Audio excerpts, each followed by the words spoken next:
Semua kasih tepuk tangan buat Tuhan kita. Silakan kembali duduk, Bapak Ibu Saudaraku. Selamat datang untuk yang pertama kali hadir di UC Jakarta, UC Jaksel, UC-nya anak-anak skena zaman now. Ya, ya oke. Perkenalkan nama saya Glenn Sumampau. Ya.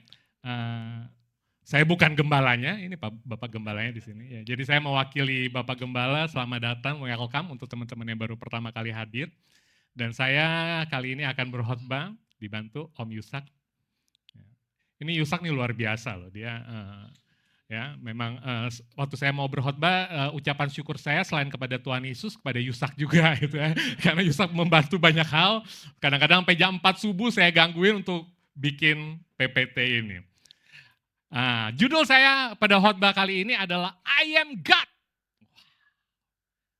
I-nya huruf kecil, G-nya huruf kecil. I am God. Aku adalah Allah. Ya.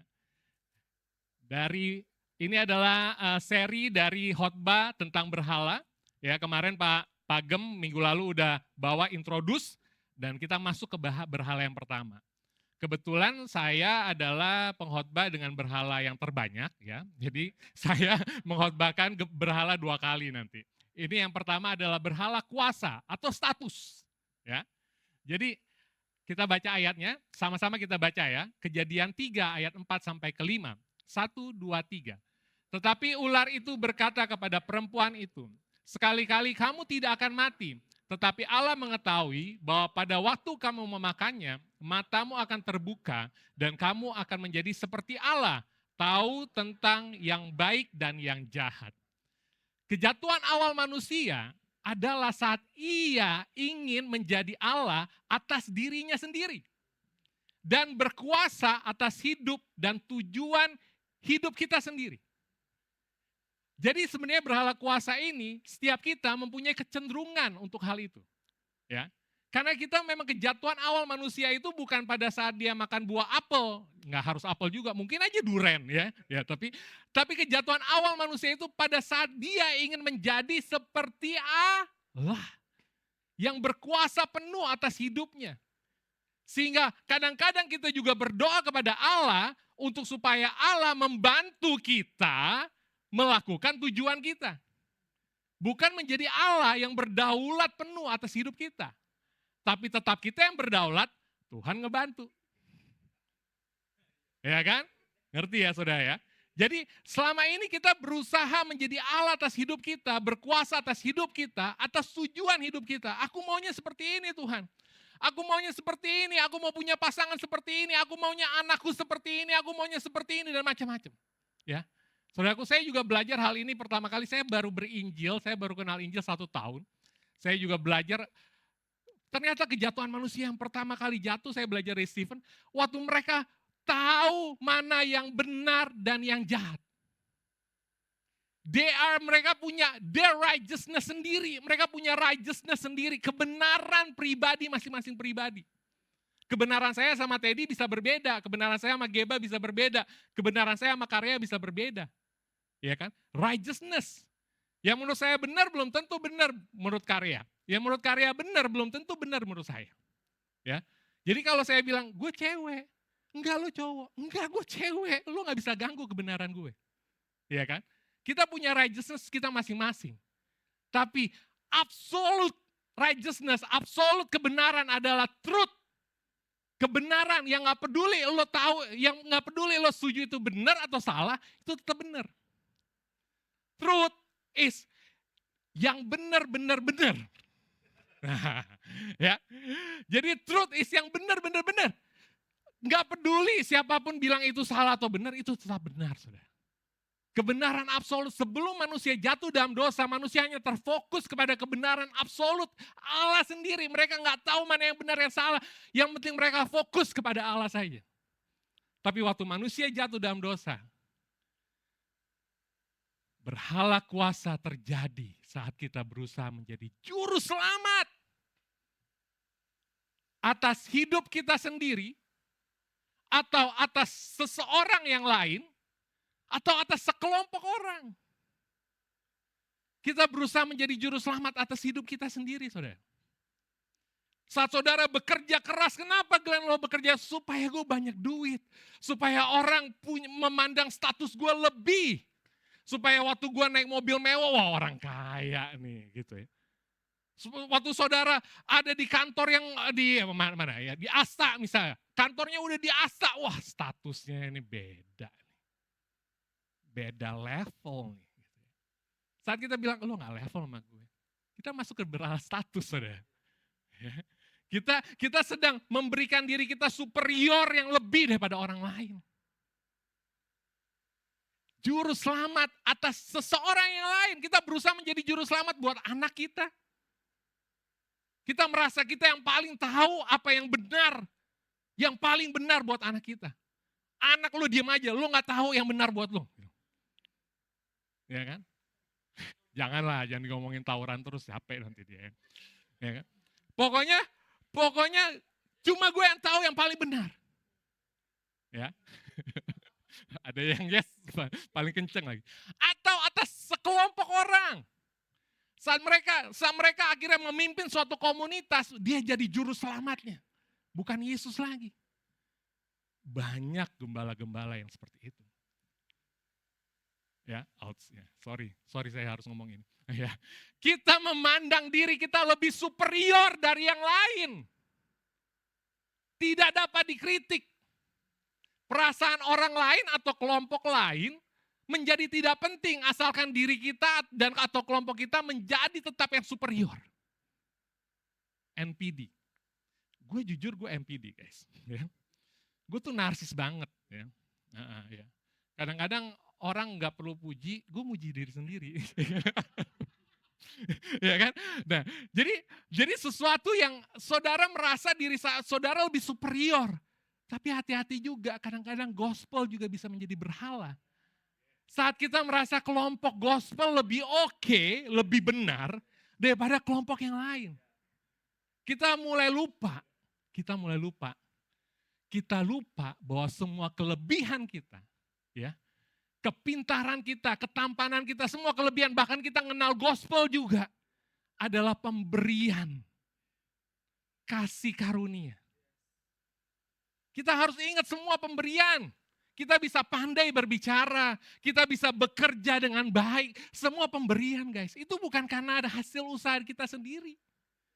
Sehingga waktu kita meraih kesuksesan, kita gak akan, oh this is me, ini gara-gara gue nih.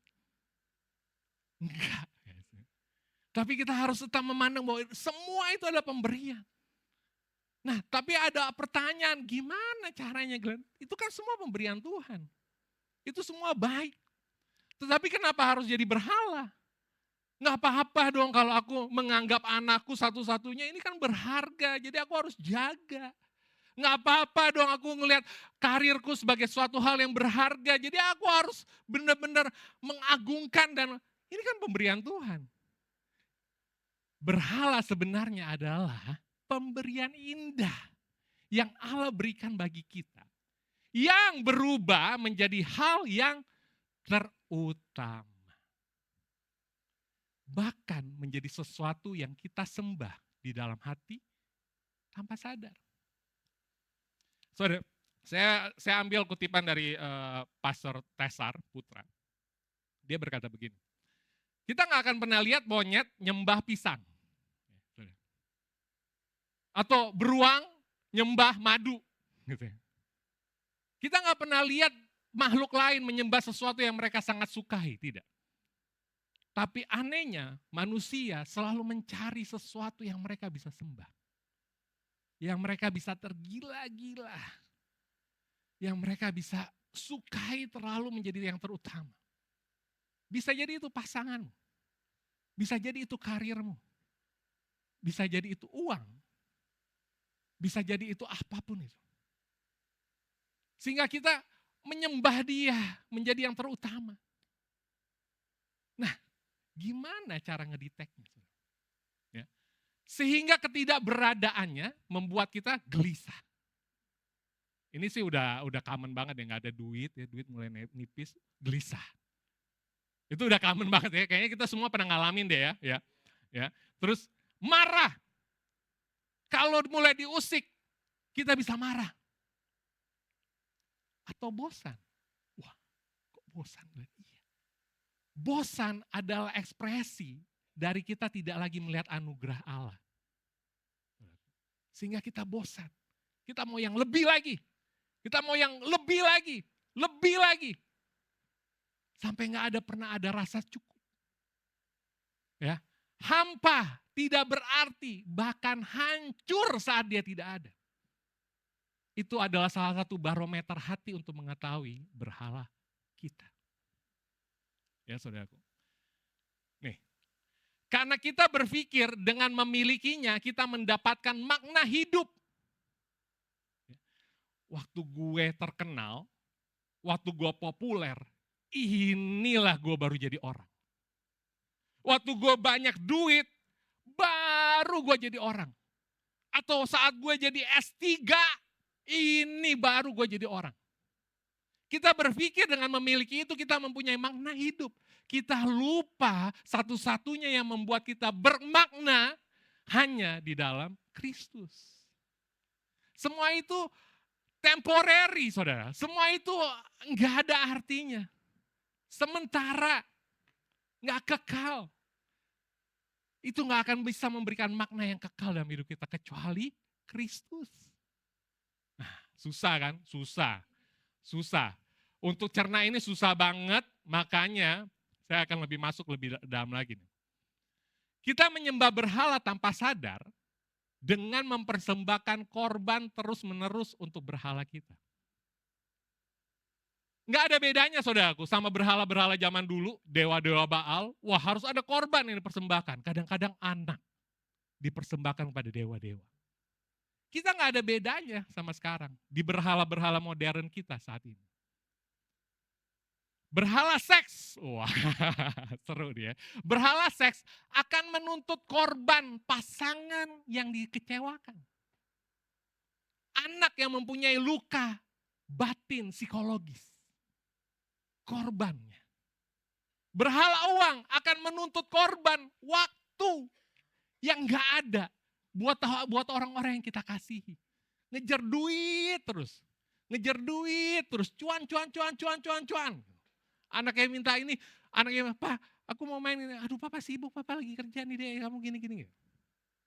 Ada korban waktu terhadap orang-orang yang kita kasihi. Berhala cinta, ada juga berhala cinta. Ada orang yang merasa sangat berarti waktu mereka menemukan cinta dan romantika. Sehingga mereka merasa, wah ini baru gue hidup. Sehingga dia terus mencari glitter itu ya yang gimana gitu kan. Buat dia semeriwing gimana gitu ya. Berhala cinta. Ya, dramatis gitu ya, drakor gitu ya. Nggak enak ada geba ngomongin drakor ya. Berhala cinta akan menuntut korban psikologis orang yang kita cintai dan diri kita sendiri. Why? Karena cinta kita nggak pernah sempurna. Cinta kita tuh cacat. That's why waktu kita memberikan cinta kepada orang lain dengan cinta manusia, itu akan penuh transaksional. Full demand. Oh gue kan udah ngasih ini, kok lo gak ngasih ini sama gue? Sehingga masalah kecil jadi besar. Apalagi masalah besar, meledak.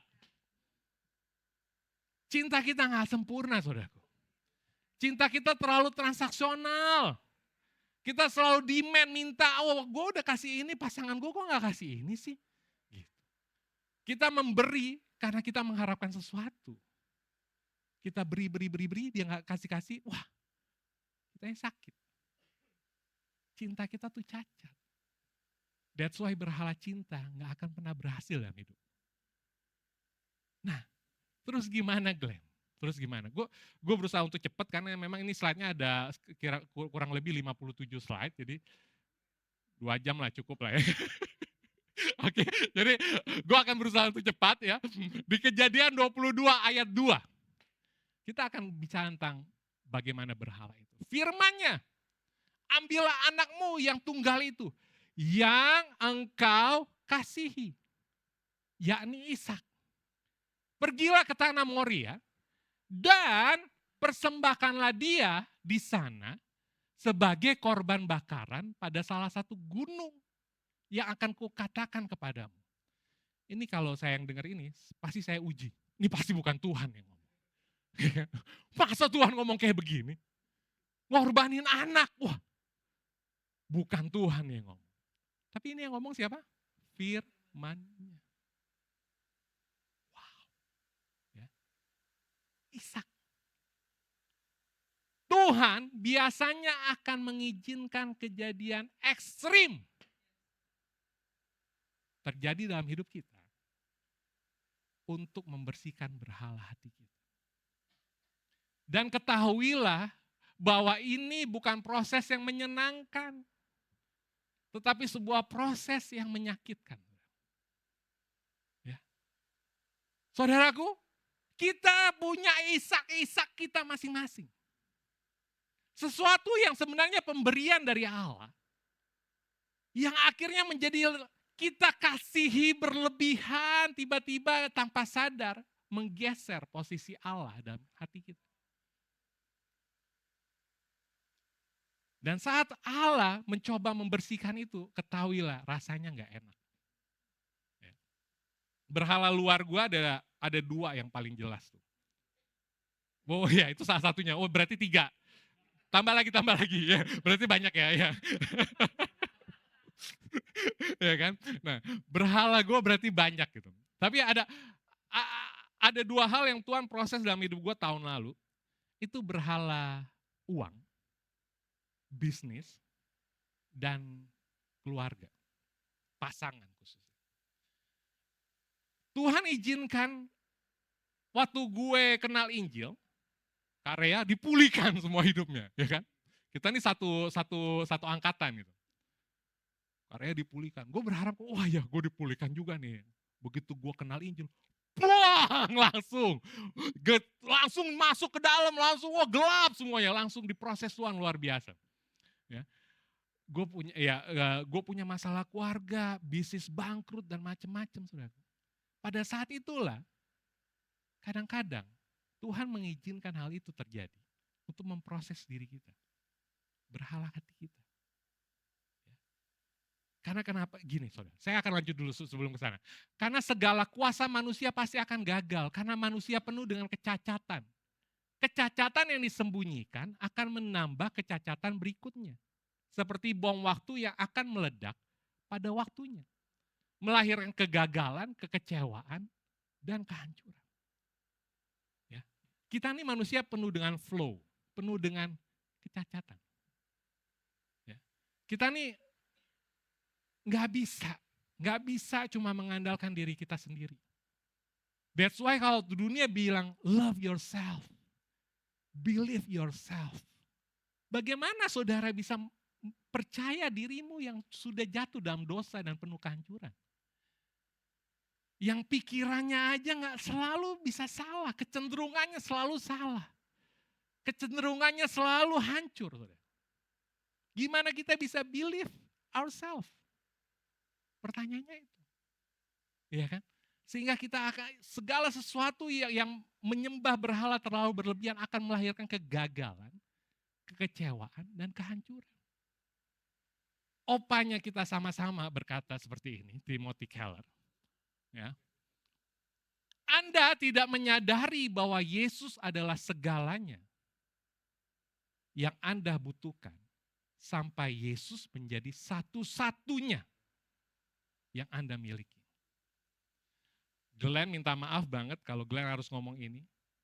Proses untuk berhala hatimu dimatikan dalam dirimu adalah proses di saat semua berhala itu harus hilang. Harus nggak ada.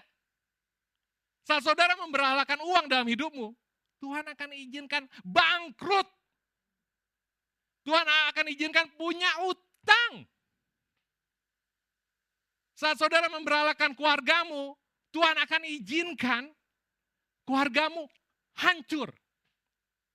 Saat engkau memberhalakan anakmu, suatu saat Tuhan akan izinkan anakmu pergi.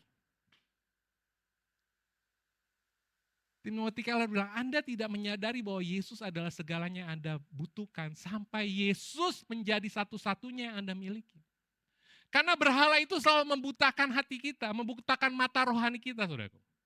Ya, sehingga Tuhan harus menyingkirkan semua berhala dulu, baru dia menarik kita masuk ke maliganya berduaan saja. Sehingga kita harus menyadari bahwa hanya Yesus yang aku butuhkan. Hanya Yesus yang aku butuhkan, bukan yang lain, bukan uang, bukan seks, bukan cinta, bukan apa-apa. Hanya Yesus Kristus yang aku butuhkan. Dan itu menyakitkan. Itu menyakitkan. Kabar baiknya, kematian terbunuhnya berhala hati akan diikuti kebangkitan hati yang baru dalam anugerah Kristus. Ishak tidak jadi mati. Karena tidak ada kesalahan dalam Ishak. Yang ada, yang salah adalah hati kita. Nggak ada yang salah sama berhala-berhala saudara, nggak ada yang salah. Yang salah tuh hati kita. Hati kita yang menempatkan itu menjadi yang terutama, menggeser posisi Tuhan. Tapi saudara jangan pura-pura mengorbankan Ishak. Supaya tetap dapat gitu ya, jangan. Ya, itu nggak akan bekerja dengan sangat baik karena hati tidak akan bisa berpura-pura. Perilaku luar bisa dimodifikasi. Tapi hati tidak akan bisa berpura-pura. Karena ini masalah hati, saudara. Jadi nggak ada yang salah sama uang netral. Nggak ada yang salah sama seks. Seks kudus. Seks diciptakan oleh Tuhan. Seks adalah gambaran kenikmatan nanti pada saat kita berjumpa dengan Kristus dalam sebagai mempelai pria dan mempelai wanita. Kenikmatan yang luar biasa yang kita tidak dapat dimanapun juga. Apapun berhala-berhala itu adalah baik. Ya, yang salah adalah apa? Hati kita. Salah adalah hati kita. Oke? Nah, berikut. Setelah kematian berhala hati, kita akan melihat anugerah Kristus di depan setiap pemberian indah dalam hidup ini. Gue sosok pakai istilah-istilah keren. Kita seperti ada membran anugerah Kristus menyelimuti kita. Gue cinta sama istri gue dari dulu. Dari dulu. Dari pertama kali love in the first sight. Gitu ya. Yang kenalin Stephen. Ya kan? Love in the first sight, gue langsung jatuh cinta sama istri gue. Nah, selama 14,5 tahun kita pacaran dan menikah, gue mencintai dia pakai cinta manusia gue. Dan gagal. Hancur total. Hancur total. Nah, waktu sekarang ternyata gue di khotbah gue sebelumnya kan sampai gue bilang Christ is enough, gue udah gak peduli lagi deh keluarga gue dipulihkan, yang penting Christ is enough. Gue gak peduli lagi bisnis gue dipulihkan, Christ is enough, Tuhan Christ is enough. Begitu gue ngomong itu tiba-tiba istri balik lagi. Ya kan? Kerjaan dibangkitin lagi dan gue waktu saat itu gue luar biasa, tapi sekali ini bedanya. Gue tetap mencintai istri gue mencintai istri gue dengan cara yang berbeda banget. Waktu gue peluk istri gue gak bilang lagi I love you gitu, gue gak bilang. Gue bilang, aduh aku bersyukur banget loh sama Kristus. Karena anugerah nih kita bisa gitu. Jadi ini istri gue, di depannya ada anugerah Kristus. Jadi waktu gue memandang istri gue memandang anugerah Kristus dulu baru istri gue. Waktu gue memandang Glinda, anak gue memandang anugerah Kristus dulu, baru anak gue. Gue gak ngelihat Glinda, ini papa akan membuat kamu jadi gini. Enggak. Gue akan bilang, Kristus Glinda adalah anugerah. Anugerah yang dititipkan buat gue. Semua adalah milik Kristus. Jadi, anugerah. Waktu gue ngeliat bisnis gue, gak kayak dulu lagi. Dulu harus cuan, harus sukses, harus besar. Enggak. Atau gue takut rugi, takut hilang duitnya, takut gak sukses. Enggak kayak gitu lagi. Waktu gue ngeliat bisnis gue ngeliat anugerah Kristus dulu, baru bisnis gue. Sehingga waktu gue melakukan hal itu, gue gak takut lagi mau rugi, terserah gak apa-apa. Yang penting gue udah lakukan yang terbaik. Mau besar pun, itu anugerah, bukan gara-gara gue. Jadi gue bekerja aja semaksimal yang gue bisa. Karena gue tahu itu anugerah. Karena anugerah gue bekerja. Gue melihat anugerah, gue melihat ke atas ada lagi pemberian Allah yang diberikan. Gue ngeliat anugerah dulu baru pemberian Allah. Gue ngeliat ke sana ada anugerah, ada pemberian Allah lagi. Gue lihat anugerah dulu baru pemberian Allah. Ke sana. Semua, ke semua segi dalam hidup gue, semua sisi. Gue diselimuti dengan anugerah Kristus. Sehingga nggak ada lagi yang lebih penting dari anugerah Kristus. Semuanya hanya 100% Kristus. 100% Kristus guys. 0% saya. Minum dulu ya.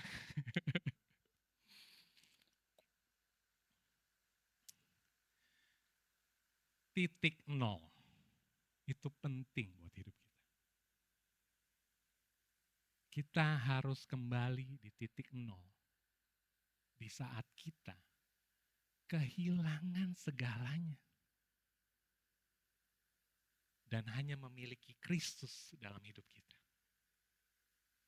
Ini adalah sikap hati yang terus-menerus harus kita bawa.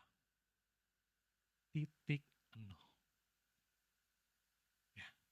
Bahkan saat segala sesuatu sudah dipulihkan, engkau tetap harus mempunyai titik nol ini. Sehingga engkau tahu bahwa segala sesuatu adalah anugerah. Titik nol ini gak bisa saudara dapatkan sebelum saudara kehilangan semuanya dalam hidupmu, kecuali hanya Kristus saja. Karena kita gak bisa mengisi Kristus 100% dalam hidup kita kalau kita gak nol. Ya kan? Semua harus Kristus, kitanya harus nol. Ini penting banget sehingga kita bisa berkata seperti Paulus berkata, hidupku bukannya aku lagi, tapi Kristus dalamku. Hidupku bukannya aku lagi, tapi Kristus dalamku. Kalau kita, Pastor Mike bilang kalibrasi hati, saya akan bilang begini. Kalibrasi hatimu setiap saat ke titik nol. Every day. Ingat terus bahwa ini bukan karena gue. Ini bukan karena kebisaan gue. Ini bukan karena kemauan gue. Ini semua anugerah Kristus. Ini semua kebaikan Kristus. Ini semua karena Kristus. Every day. Kalibrasi hatimu ke titik nol. Sehingga engkau semakin tahu bahwa setiap hari ini adalah anugerah Kristus. Dalam hidup kita. Kembali ke titik nol. Kalibrasi hatimu kembali ke titik nol. Kegagalan kita. Kehancuran kita. Ketidakberdayaan kita. Kristus selesaikan di atas kayu salib. Dialah juru selamat kita, bukan diri kita. Dialah juru selamat untuk anak-anakmu. Dialah juru selamat untuk keluargamu. Dialah juru selamat untuk bisnismu. Dialah juru selamat untuk karirmu. Dialah juru selamat untuk semuanya dalam hidupmu. Bukan dirimu. Karena itu menyerahlah. Surrender. Di bawah kaki salib, guys. Karena it is finished. Semua udah selesai. Dia udah lakukan semuanya di atas kayu salib. Kayaknya gue gak jadi 2 jam ya. Karena slide-nya tinggal sedikit. Dave boleh maju. Ya kan? Christ is the real king. Who win with lose. Saudara mau menang, kalah saudara. Who reigns with serve. Saudara mau berkuasa, melayani saudara. Jadi yang terendah. Karena air itu ngalirnya dari atas ke bawah. Semakin saudara menempatkan status saudara di atas, semakin kekeringan. Semakin drain, semakin kelelahan, semakin capek. Tapi saat saudara taruh diri hati saudara di paling bawah, di kondisi yang paling bawah, statusmu yang paling bawah, engkau akan semakin rest, engkau akan semakin damai, engkau akan semakin tenang. Who rise with die. Saudara mau bangkit, mati, saudara mati. Mati atas semua kedaulatan pribadimu. Mati atas semua keangkuhan, keegoan manusia kita, mati. Maka Kristus akan bangkit dalam hatimu. Karena dia gak pernah gagal. Kita gagal terus. Kita always gagal. That's why kita anxiety. Kenapa kita anxiety? Karena kita tahu kita pasti gagal. That's why kita khawatir. Karena itu engkau butuh pribadi yang gak pernah gagal. Kristus gak pernah gagal. Don't believe in yourself. Don't believe in yourself. Semakin you believe in yourself, engkau semakin anxiety. Gak akan menjawab. Be rest. Hanya di dalam Kristus kita merasa cukup. Injil selalu bicara tentang cukup. Bukan berlimpah, bukan kekurangan. Dalam Kristus kita cukup. Karena memang hanya dengan memiliki Kristus, enough.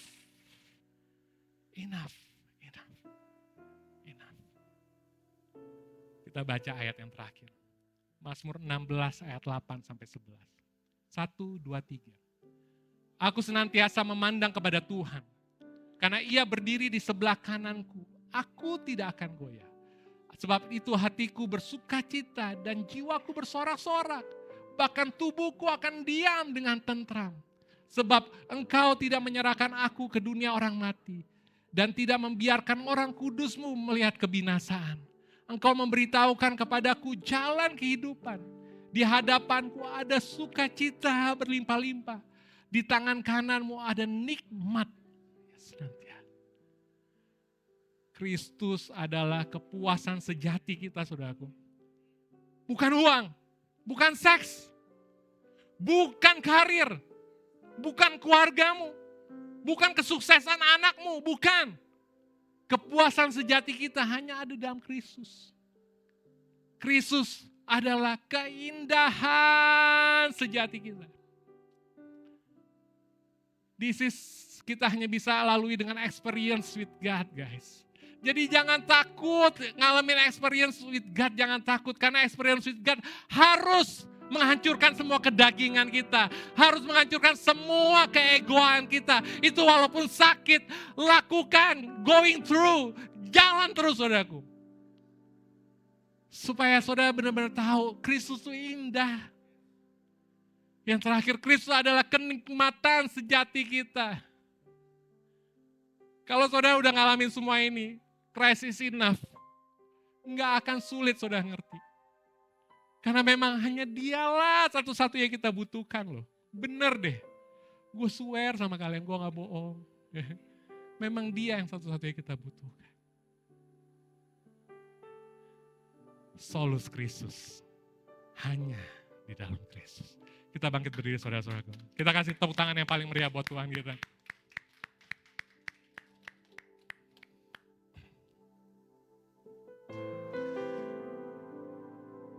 Engkau yang kami butuhkan Tuhan. Bukan kuasa, bukan status, bukan level hidup kami yang lebih tinggi daripada orang lain, bukan.